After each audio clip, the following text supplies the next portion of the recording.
मैं हरकेश मीना, सहायक आचार्य राजनीति विज्ञान, राजकीय महाविद्यालय नौहर।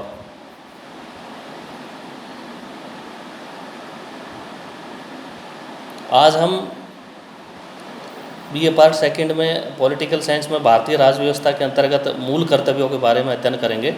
मूल कर्तव्यों के बारे में पढ़ेंगे कि हमारे कौन कौन से मूल कर्तव्य और संविधान में इनको किस प्रकार शामिल किया गया।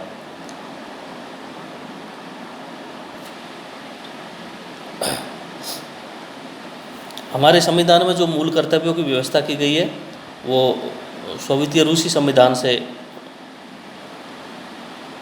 प्रेरित है।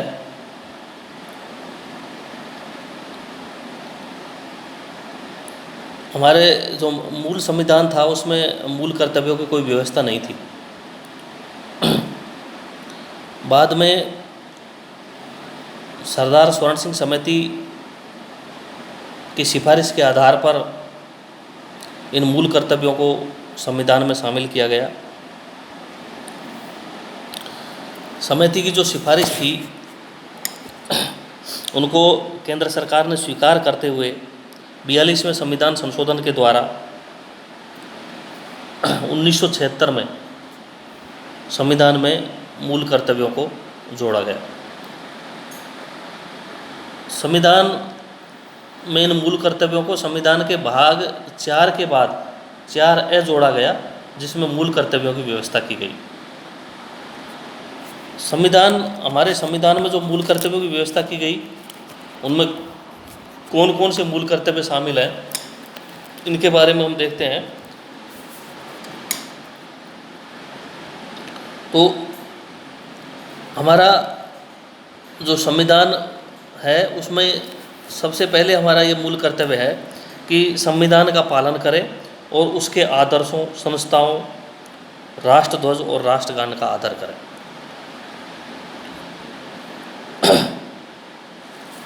स्वतंत्रता के लिए हमारे राष्ट्रीय आंदोलन को प्रेरित करने वाले जो उच्च आदर्श थे उनको हृदय में संजोए रखें और उनका पालन करें।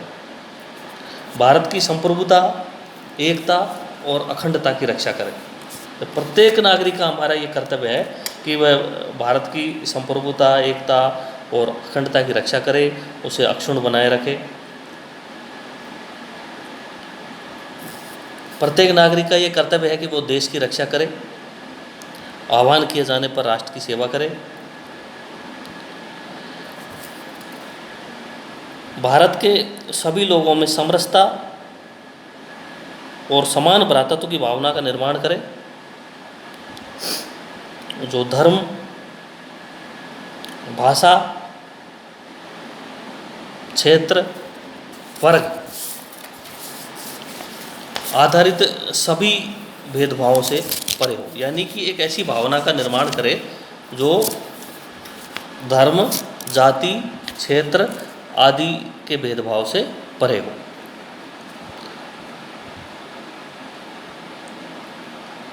हमारी संस्कृति की जो गौरवशाली परंपरा का महत्व समझे और उसका परिरक्षण करें। प्राकृतिक पर्यावरण की रक्षा करें, उसका संवर्धन करें और प्राणी मात्र के प्रति दया का भाव रखें।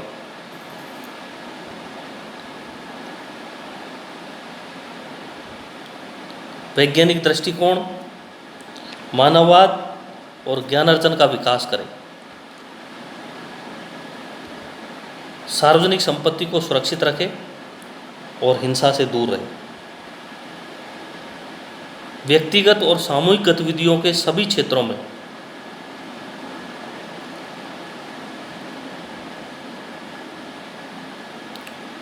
उत्कर्ष की ओर बढ़ने का सतत प्रयास करें, जिससे राष्ट्र निरंतर बढ़ते हुए प्रगति की नई बुलंदियों को छू सके। इन 10 मूल कर्तव्यों के अलावा 86वें संविधान संशोधन द्वारा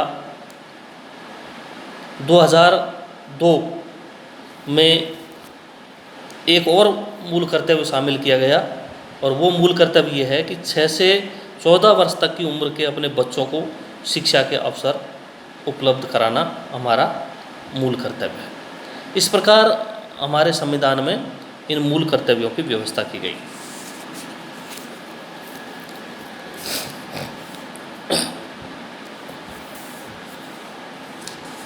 हमारे ये जो मूल कर्तव्य हैं, ये मात्र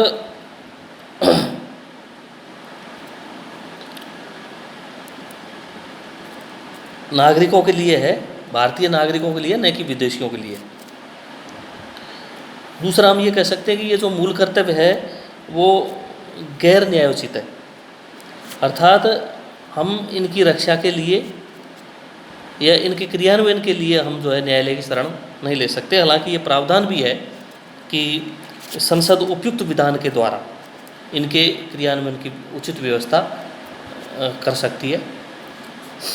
अब हमारे संविधान में जो मूल कर्तव्य दिए गए हैं उनके बारे में हम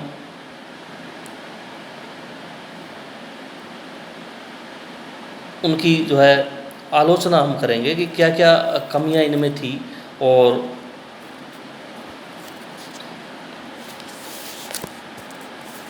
किस प्रकार इन कमियों के कारण इनकी जो है आलोचना की जा सकती है। तो इनकी जो कमियां थी मूल कर्तव्यों की, वो कमियां ये थी कि बहुत सारी चीज़ें ऐसी थी, बहुत सारी बातें ऐसी थी जिनको मूल कर्तव्यों में जोड़ा जाना चाहिए था, लेकिन उनको मूल कर्तव्यों में नहीं जोड़ा गया।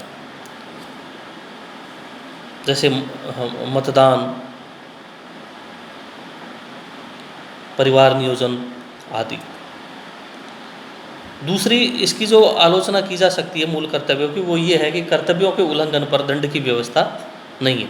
तो पहले भी हमने थोड़ी देर पहले इसको बताया है कि भाई ये न्यायोचित नहीं है। न्यायोचित का मतलब ये है कि इनके उल्लंघन करने पर इनके परिरक्षण के लिए हम न्यायालय की शरण नहीं ले सकते। इनके उल्लंघन किए जाने पर दंड की व्यवस्था नहीं है। ऐसी स्थिति में ये किस प्रकार विश्वास किया जा सकता है कि कोई नागरिक इन मूल कर्तव्यों का जो है निश्चित रूप से पालन करेगा। नेक्स्ट इसकी आलोचना ये हो सकती है कि इसकी जो भाषा है वो अस्पष्ट है, और भाषा अस्पष्ट है उनमें का मतलब ये है कि एक तरह से कुछ शब्द ऐसे हैं जिनकी व्याख्या विभिन्न व्यक्ति जो है अपने अपने दृष्टिकोण के अनुसार अलग अलग कर सकते हैं। जैसे वैज्ञानिक दृष्टिकोण, उच्च आदर्श, समग्र संस्कृति है, इस तरह की जो बातें हैं उनके बारे में अलग अलग दृष्टिकोण हो सकते हैं। इसलिए इनको स्पष्ट करना चाहिए था, इनको स्पष्ट नहीं किया गया है। नेक्स्ट इसकी हम आलोचना ये कर सकते हैं कि जो हमारे संविधान में मूल कर्तव्य है वो अत्यधिक आदर्शवादी है।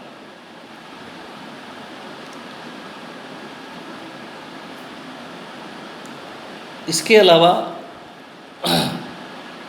कुछ आलोचकों ने ये भी कहा है कि संविधान के भाग 4 में इनको शामिल करना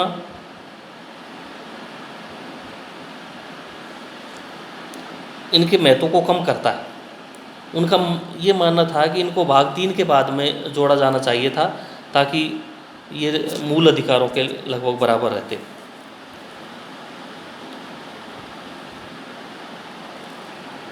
इस तरह से हम हमारे ये संविधान में जो मूल कर्तव्य व्यवस्था की गई है उसकी आलोचना कर सकते हैं। लेकिन इन आलोचनाओं के बावजूद हमारे संविधान में जो मूल कर्तव्यों की व्यवस्था की गई है उनकी उनका कुछ महत्व भी है, और वो महत्व ये है कि मूल कर्तव्यों के माध्यम से प्रत्येक नागरिक को एक तरह से अपने कर्तव्यों का बोध होता है कि हमें ये करना चाहिए और ये नहीं करना चाहिए। तो ये नागरिकों को अपने कर्तव्यों का बोध कराता है। दूसरा ये है कि मूल कर्तव्य राष्ट्र विरोधी और जो समाज विरोधी गतिविधियाँ होती हैं उनके खिलाफ एक तरह से चेतावनी के रूप में ये कार्य करते हैं। मूल कर्तव्य नागरिकों के लिए एक तरह से प्रेरणा स्रोत होते हैं, और वो नागरिकों में जो अनुशासन और प्रतिबद्धता को बढ़ावा देते हैं।